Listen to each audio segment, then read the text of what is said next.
await my orders. Hey guys, what's going on? This is Ace Blazer, and this is another Medieval 2 online battle. I believe this is my 5th ever online battle, so decided to go with the French. Not the French, the English. The English were my first ever Medieval 2 campaign, so I know them pretty well, I think. Relying mostly on... This is actually no rules battle, I believe, but I'm relying on my longbows. It seems kind of noobish, because everyone who picks England or France usually goes for a really archer-heavy army, and I've decided to go with the maximum archer limit here, about I think 6 archers. But a lot of what people don't really realize is that archers are actually pretty good melee specialists. Not specialists, sorry, melee troops, if they're flanking and stuff. So they're actually not at that much of a disadvantage, these longbow troops.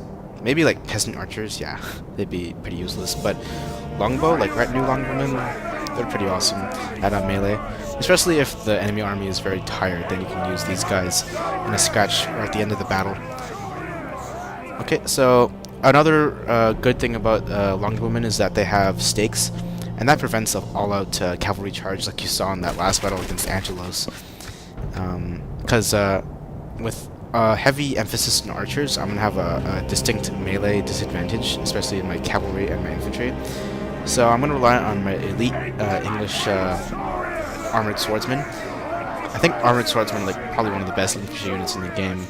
I'm not too sure why they gave England armored swordsmen, but that's just the way it is. And I've got, what is it, like 4 hospitalier knights. So that just makes my cavalry force like really strong. I've also got trebuchets, and I'll tell you why they're awesome, why I have them later. Trebuchets and catapults are my favorite artillery. So here's his army. It's Scottish. I'm going to be killing some Scots today. I hope none of my Scottish viewers are going to be too pissed off. Don't worry guys, I guess I'll have to bring out a Scottish video later. And kill some English people. Shit, that didn't sound too good. But anyways, let's move on. This is his army, basically a rush army. Looks like 5 units of cavalry, a very huge pike army. And this video is going to showcase why I don't like pikemen. They're just freaking useless in my opinion. I've also got 1 unit of culverins, but I've never had too much success with cannons. I usually only bring like 1 unit of cannon so that I don't have to resort to shooting his cannons, or sorry, rushing his cannons. So basically it's just an anti-cannon cannon. But if you bring a rush army, yeah, there's really no point in using them.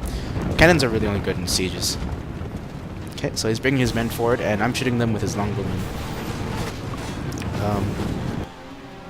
Yeah, it's doing quite a lot of damage, especially to his pike units, who are really weak and weakly armored.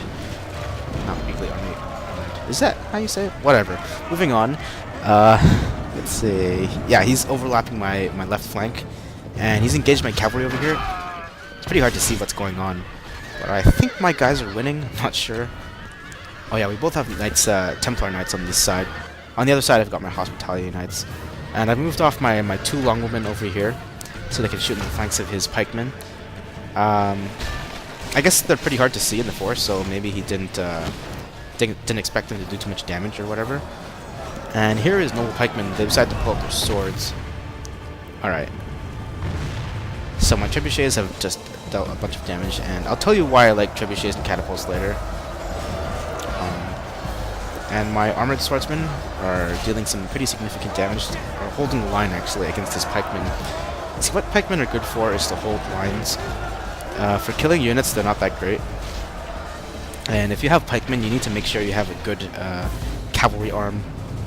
And yeah,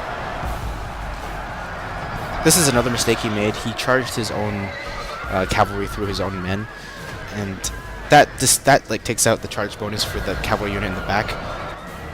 So that automatically gives my cavalry unit on that side a big advantage. And I'm also gonna swing some longbowmen around. Alright, here's a strange thing.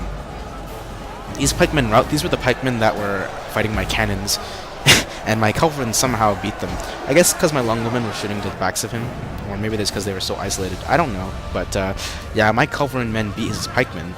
So yeah, that's another reason not to use pikemen, because because cannon teams can beat pikemen.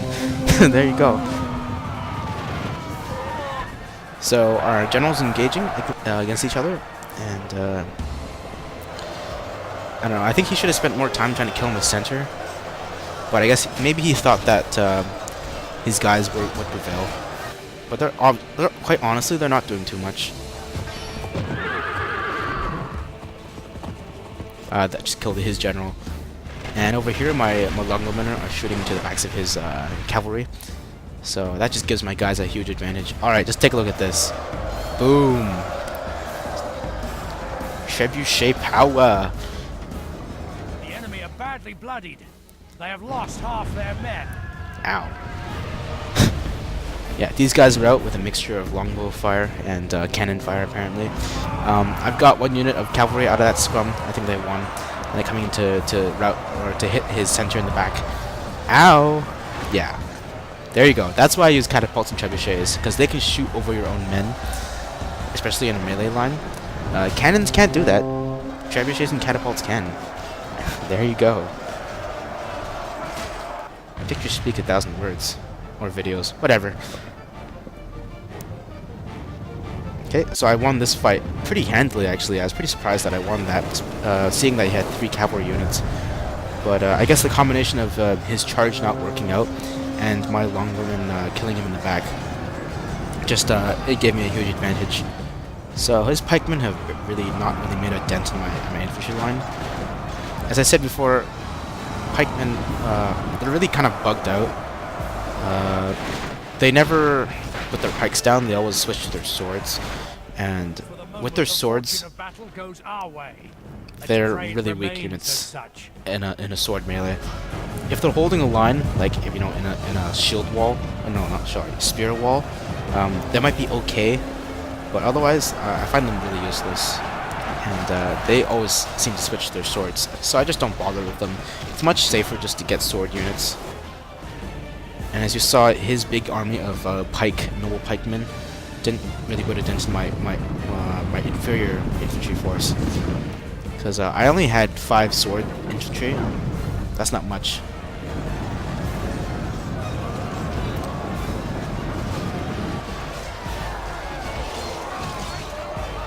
Yeah, the pikes don't seem to do much damage with their from the front. They just hold the unit in place. And then if they get like charged from behind, that's it, they're dead. So I just don't bother with these things. The only thing they're really good against is a cavalry charge. Otherwise, it's useless.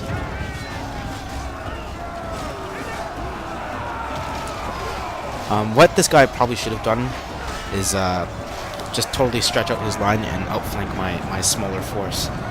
But I think he relied too much on brute force from the front, and my armored swordsmen were able to hold out against him. Look at this guy drop to his knees. Yay! Woo!